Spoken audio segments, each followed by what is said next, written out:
bonsoir à tous, c'est Botartare. Ouais, je voulais pousser un énorme coup de gueule sur cette vidéo. Un énorme coup de gueule contre tous ces nuisibles. Ah ouais, vous avez bien entendu, j'ai dit nuisibles.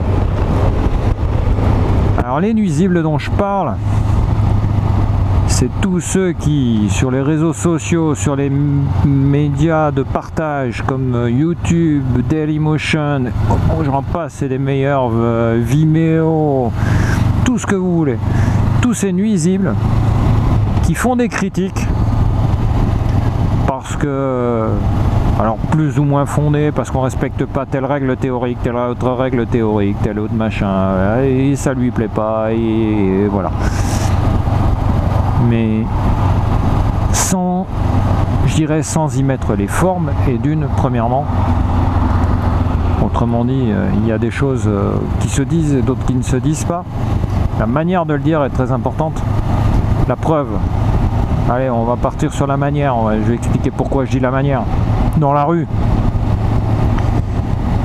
quand tu réponds que tu n'as pas de cigarette, salut mon gars, quand tu réponds que tu n'as pas de cigarette, si tu lui envoies chier le mec, il y a des chances que tu peux lui dire les choses, que tu n'as pas de paquet de cigarettes, pas de cigarette à lui donner parce que tu fumes pas, parce que machin, mais tu le dis de manière correcte.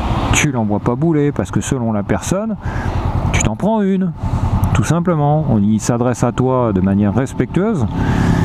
Tu réponds de manière respectueuse. Quand on fournit du contenu sur internet, on le fait de manière respectueuse de tout le monde. On invite les gens à regarder ce qu'on fait, mais on le fait, on n'insulte pas les gens, quoi, quand on fait ça. Donc quand on attend des commentaires, il faut qu'ils soient corrects. Ça, c'est la première des choses. Ça, c'est sur la forme. Sur le fond, quand on poste quelque chose, une image, une chanson, on attend un commentaire. Le commentaire peut être de deux ordres, à mon avis. Un commentaire sur j'ai aimé, j'ai pas aimé. On a le droit de dire qu'on n'aime pas, mais on le dit de manière respectueuse. Ça, c'est la première des choses. Tu as le droit de dire j'ai pas aimé. Après, on peut dire que le contenu, en l'occurrence, respecte pas, je sais pas, les règles standards, les règles classiques, et on donne les règles, on les cite, on cite les règles, et puis on dit, ben voilà, ça respecte pas telle règle, voilà, et donc, je n'aime pas pour ça. Alors, le ça peut être l'affectif, comme je l'ai cité tout à l'heure, mais ça peut être parce que respecte pas ma règle. Il faut accepter aussi, en tant que créateur de contenu, de respecter certaines règles ou pas, et d'assumer de ne pas les respecter. Parce que des gens peuvent dire, ouais, mais moi, je m'en fous, si ça respecte pas, j'aime pas. Bah, très bien. Mais l'inverse est aussi vrai, c'est-à-dire que le créateur peut ne pas respecter les règles, recevoir une critique en disant oui, recevoir la critique en disant oui, je ne respecte pas la règle, très bien, je prends note, j'essaierai de m'améliorer, j'essaierai de respecter les règles, voilà. Mais en prendre plein la gueule, parce qu'il ne respecte pas des règles théoriques qu'il ne connaît peut-être pas, ou alors qu'il connaît, mais qu'il n'a pas envie de respecter, disons que c'est, et d'une, jamais agréable, et de deux, quel manque de respect vis-à-vis du créateur. Donc quand on se permet ça, pour moi, il n'y a qu'un seul type de personne qui peut se permettre de critiquer de cette manière, c'est quelqu'un qui a pignon sur rue dans sa technique qu'il dit maîtriser, puisqu'il énonce des règles. Donc en gros, si t'es pas par exemple tu critiques une vidéo YouTube sur t'as pas respecté la règle des tiers, la règle de la profondeur de champ, le machin, la bidule, la vitesse du shutter speed et tout ça, très bien. Ça veut dire que mon gars, tu sors des vidéos et que toutes tes vidéos respectent toutes ces règles. À la moindre déviance non justifiée par rapport à ces règles, tu devrais t'en prendre plein le cul. Voilà, pour être clair.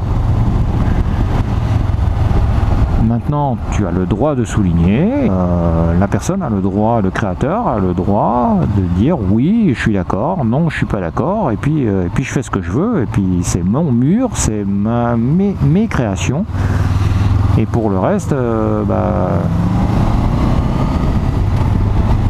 je tes remarques, elles me font avancer, elles me font pas avancer, et de toute façon, j'en ai strictement rien à faire. Ça peut être ça aussi. Donc la critique, elle peut être vite retournée. Donc voilà, et j'aimerais donc savoir si vous pouvez vous exprimer librement, mais alors totalement librement. Salut, merci gars. Vous pouvez vous exprimer totalement librement en commentaire sur votre manière d'appréhender ça, d'appréhender ce type de réaction par rapport à vos créations, si vous créez, ou par rapport tout simplement à la vie, parce qu'on le touche tous, même dans la vie professionnelle, où théoriquement la place à l'interprétation devrait être faible, voire nulle, mais on le vit tous au quotidien, on le vit tous, donc voilà. Sur ce, j'en ai fini avec mon gros coup de gueule, parce que c'en est un. Je vous souhaite à tous de bons rides, de prendre soin de vous, je vous fais un gros V-motard dans les bouchons, et puis prenez soin de vous, faites attention sur la route, l'hiver est là, vous n'avez pas tous des conditions aussi clémentes que moi, et puis éclatez-vous sur vos bécanes, bordel de Dieu. Et maître de spi, s'il te plaît, je vais t'emprunter ton slogan pour cette vidéo. La moto, oui, mais la moto pour la vie. Salut à tous.